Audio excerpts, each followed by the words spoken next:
welcome back to my channel.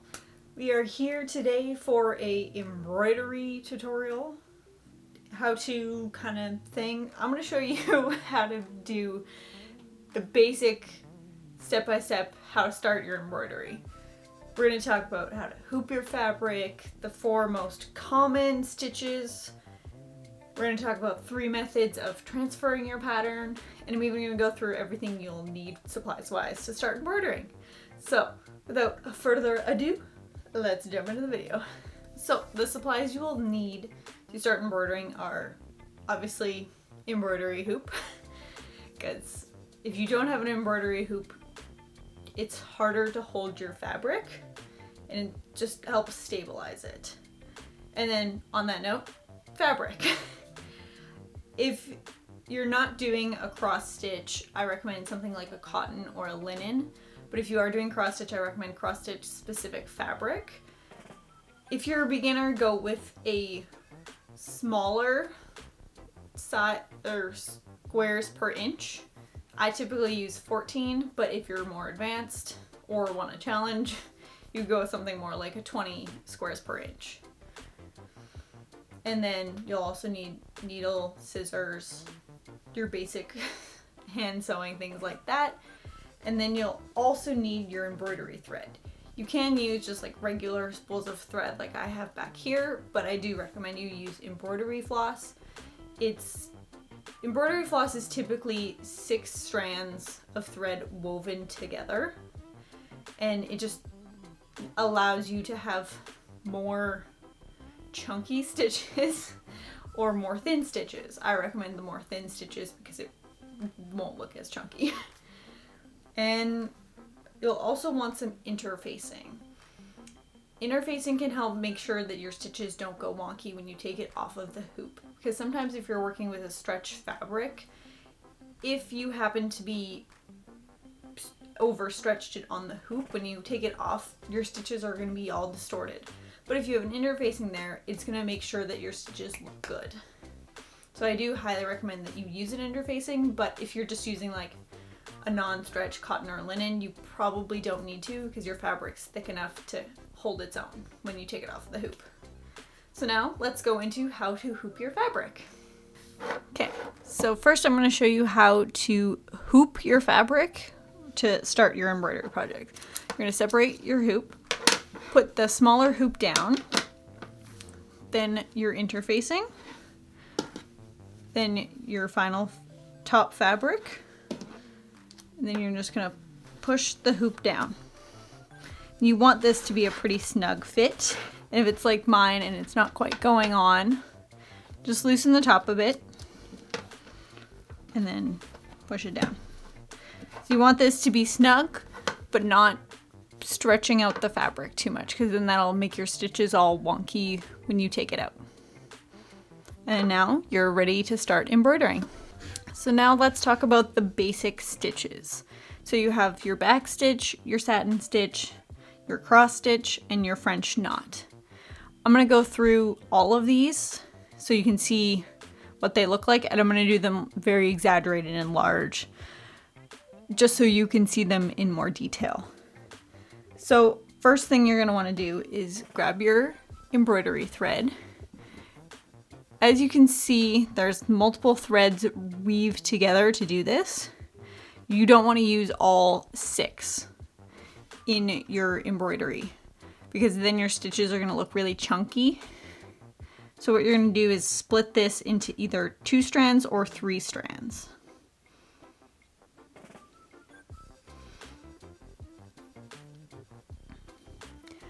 And then you just kind of unravel it. And there, you have your ready to embroider piece of embroidery thread. Then you're just going to thread your needle. You'll want to use an embroidery needle. They tend to have a bigger eye, so you can fit multiple threads through them.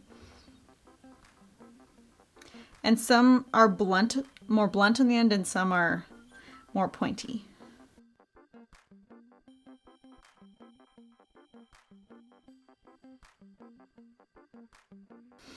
And then a tip I always find useful when embroidering is to only knot one end. That way, if you mess up a stitch, you can easily pull it out and then just rethread your needle.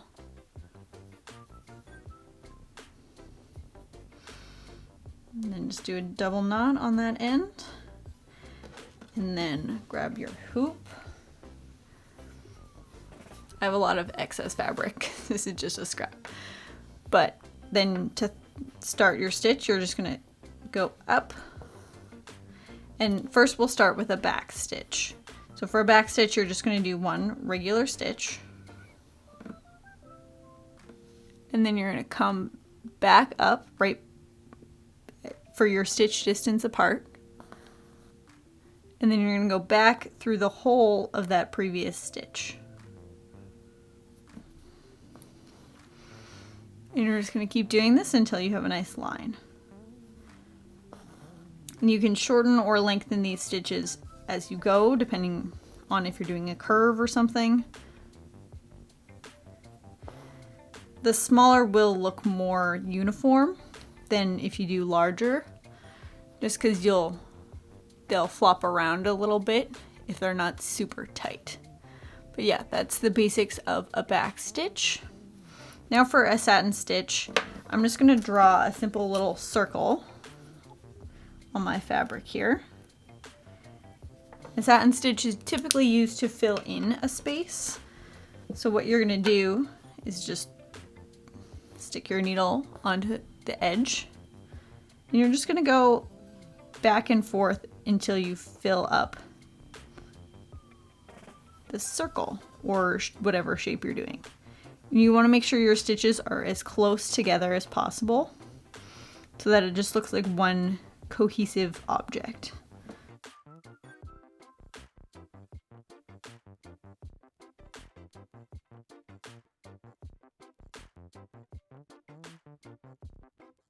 And you'll always want to start on probably the most straight edge for your object, just to make sure you don't get a misshapen shape.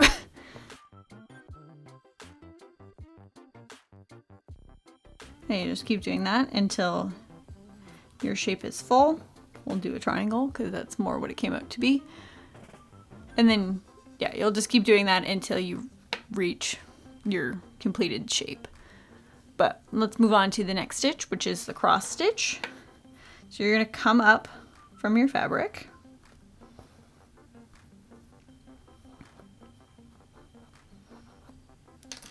One sec, I got a bit of a knot. Okay, I fixed my knot. So for a cross stitch, you're going to do one side of the X and keep working in lines. So either vertical lines, horizontal lines, or diagonal if it's only one stitch, like on the diagonal, or two stitches, just because it'll get messy the wider the diagonal is. So I recommend horizontal or vertical as much as possible. And yeah, you're just gonna go till the end of your line, doing just one half of the cross.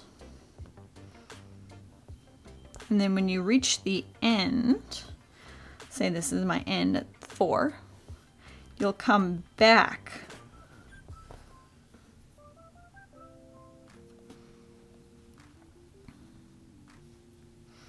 making your X's. And with cross stitch, you'll want to use a fairly thick fabric so you're not pulling at it and bunching it weird. Because this is a pretty thin fabric that I'm using here, and you can see that it's kind of pulling and like gathering together. So definitely use a thicker fabric when you're cross stitching.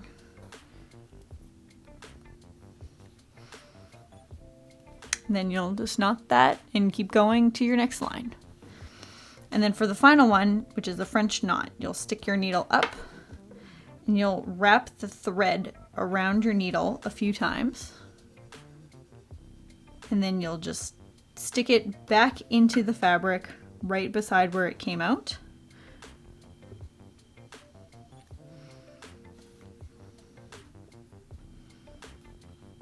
sometimes you'll get an error like this where you knotted it a little too far away. So I'm just gonna wiggle that all the way through and then try again.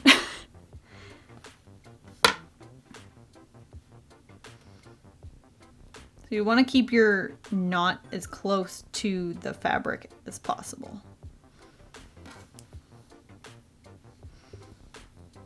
So that you don't have that error. And then there's the proper one where it's just a little nubbin sticking through to give you like a perfect little dot. And those are your 4 basic stitches. These are the only stitches you'll find in any of my current embroidery patterns on my Etsy shop. If I ever come out with an embroidery pattern that has another stitch, I will definitely be making a dedicated video to that stitch. It'll probably be a more advanced stitch. But yeah, these are the 4 basic ones. So the first method is going to be just transferring your pattern directly onto your fabric. So this is probably easiest with cross stitch or a non-cross stitch pattern with a thin fabric. Because if you're using a thin fabric, you can just place this on top and you can see through. You can kind of see through this current pattern with the cross stitch fabric. So, and with cross stitch, it's kind of easier to mark out because it's just a bunch of dots on the dotted weaved fabric. So I'm going to take my water-soluble pen and just start marking out all the dots. And yeah, that's all you really have to do. And this can be easier if you have like a light box or do it against a window, because then you have some light shining through and that can make it quite a bit easier.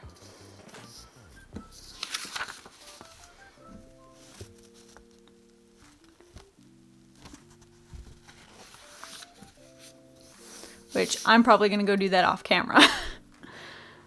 But, so as you can see, you can just see through kind of with the lighting I have right now, but I can't actually see it well enough to trace it. So I'm gonna cut back and trace this against a window or with a light underneath. So once you have your pattern all traced out from your paper copy, you're just gonna pop that into your hoop.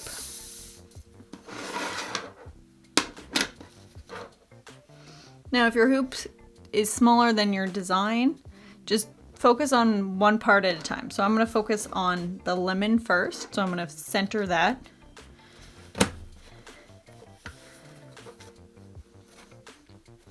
And then I'll do that, and then I'll shuffle the hoop to fit the other part of the pattern. Okay, so here is the finished embroidery when you just transfer straight on to the fabric. As you can tell, you can't notice at all that you transferred it straight onto your fabric. Now on to the next method. So for the next method, we're going to be using water-soluble interfacing. So when this interfacing gets wet, it disappears. So it's great for transferring your pattern onto maybe a thicker fabric or darker fabric or something like that where you can't see the transparency. So what you'll do is you'll take your pattern, just place your interfacing on top, pin it in place so it doesn't move around.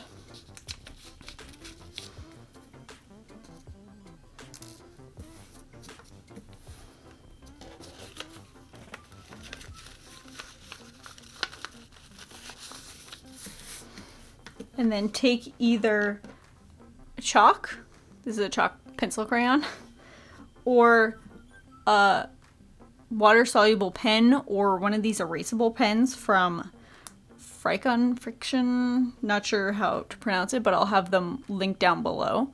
These are really nice because you can either just get them wet or iron them and they disappear. But you want to get something that won't run on your fabric when you go to wash this. So now I'm just going to trace onto the water-soluble interfacing and we'll do a little time lapse of that.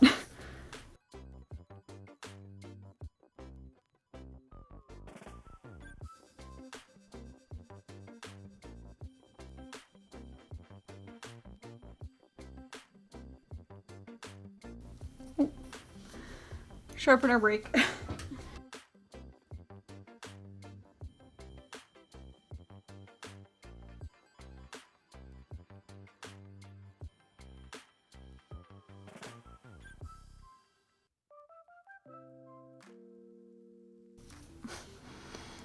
This is the one problem with using chalk.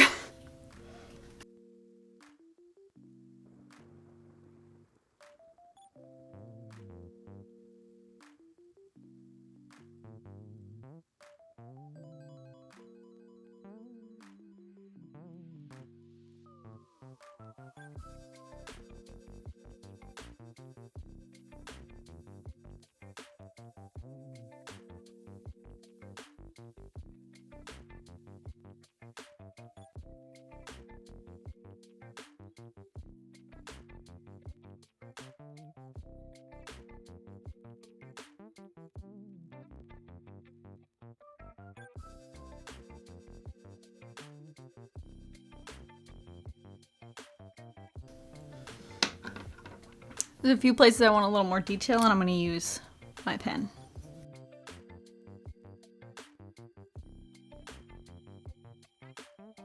And now all you do is unpin it from your pattern. Grab your hoop and fabric. Place the fabric on top, or on the bottom, and then you're interfacing.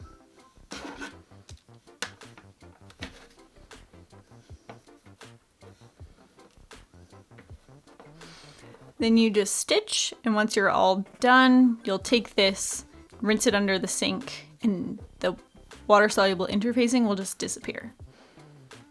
So once you're done stitching all of your stitches, it's time to remove this water-soluble interfacing.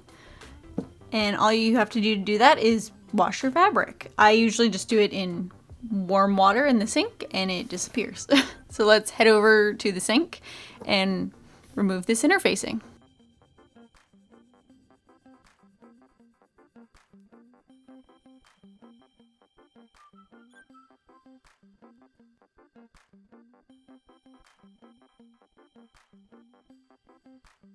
Here is the finished version with using water-soluble interfacing. As you can see, you can't tell at all that we used water-soluble interfacing. You can see the interfacing on the back through the fabric, but you can't tell that we use the water-soluble interfacing. It vanishes completely and doesn't leave a trace behind at all. So now on to the final method, which is using parchment paper. And for this last version of transferring your pattern, we're going to be using parchment paper. This is really good if you don't have a thin or a fabric you can see through, like a black or something, or your fabric is just quite thick and you don't want to add extra interfacing to it. So let's get into this method.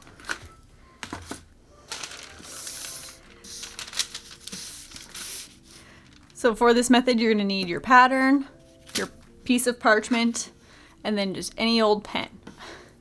What you're going to do is just put the parchment over top. Thread or a hair or something right there. Make sure there's nothing in your way. You can either tape this down or pin it down if you want to make sure it stays in place.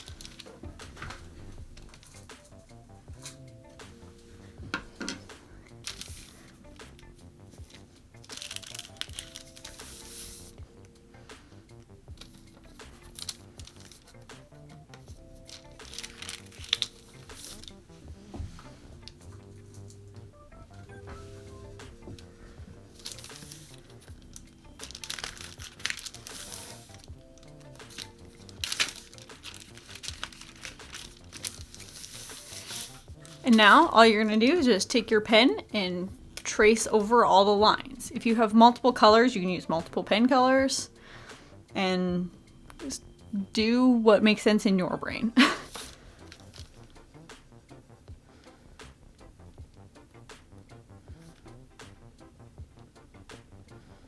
Should note this method will also work with wax paper.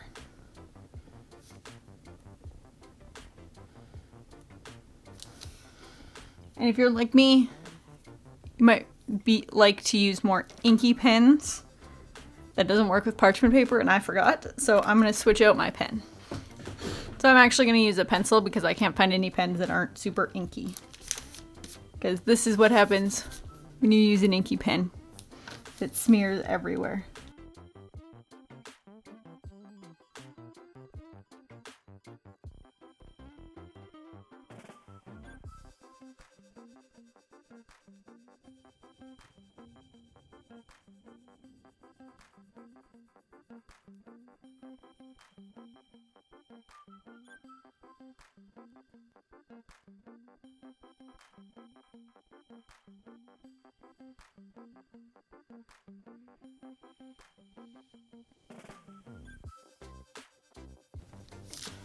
And then once you have everything traced, just unpin it or tape it from your pattern.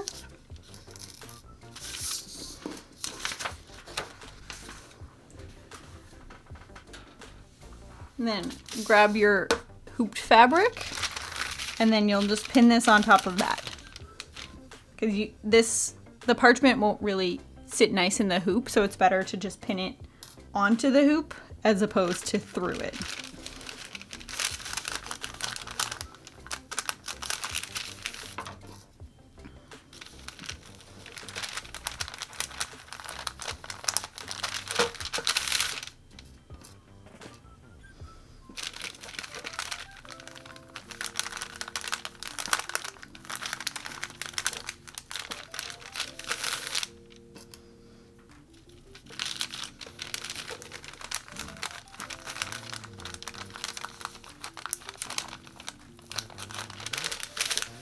And there, then you just stitch where all your markings are, and then I'll come back once this is all embroidered and show you how to take it off.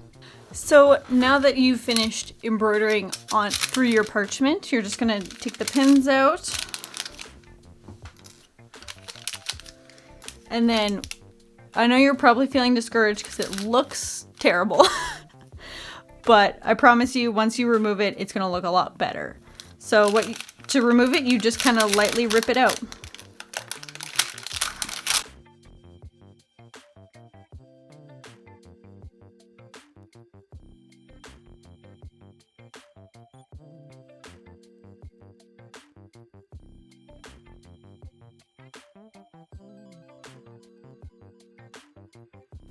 For the nitty-gritty spots in between smaller stitches, you might need to pull out your seam ripper.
There, once you take out all that little bits of parchment, your embroidery is done. So here's a look at all 3 embroidery patterns done, side by side with the 3 different methods. All of them look the same in the end, so it's just a matter of preference and what's accessible to you. And that's it. Those are all of the basics of embroidery that we went through today. Hopefully now after this video you know how to do some basic embroidery. And if you're not creative enough to make your own pattern, all the patterns I used today plus a bunch of others are down in my Etsy shop, which will be linked down below. I have a range of everything you saw today, plus some more Ukrainian inspired shirt embroidery and some more themed embroidery. I have 1 Star Wars one, probably some more coming down the route. And also, like, I'm gonna be releasing patterns for the next while until I kind of get a good solid groundwork. But please let me know down in the comment what kind of embroidery pattern you would like to see in my Etsy shop. And yeah, so that's the video. If you want to see more of my face and sewing and embroidery and all kinds of weird things that I plan on doing on my channel, like and subscribe and hit that notification bell to make sure you don't miss any of my videos. Have a good day.